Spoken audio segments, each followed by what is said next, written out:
November வந்துருச்சுப்பா, முடிய போகுது. December ஒரு மாதம் இழுக்கணும், சரியா?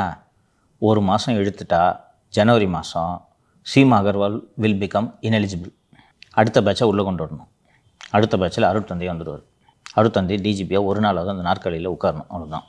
இந்த பொறுப்பு டிஜிபியாக இருக்க வெங்கட்ராமனையோ எந்திரியா, ஒரு 4 மாதம் உனக்கு கொடுத்தது பெருசு எந்திரியான்னு சொல்லிட்டு அனுப்பி விட்டுட்டு உட்காரணும், இவ்வளோ தான். அருட்தந்தையோட தனிப்பட்ட விருப்பின் காரணமாக அவருக்கு வேண்டியதை செய்ய வேண்டும் என்ற ஒரே காரணத்திற்காக தமிழக அரசு இந்த நாட்டின் சட்டத்தை, உச்சநீதிமன்றத்தை, விதிமுறைகளை காற்றில் பறக்க விட்டு கொண்டு இருக்கிறது.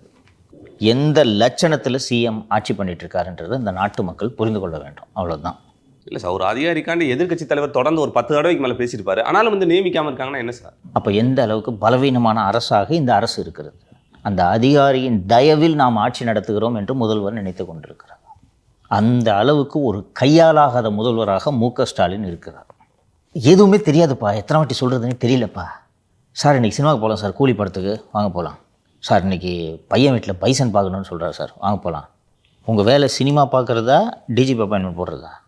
இந்த விகடனில் வந்துருக்குதே, முதல்வருக்கு தெரியுமா இந்த விஷயம்னு? தெரியாதுன்றதுனால தான் இது நடக்குது.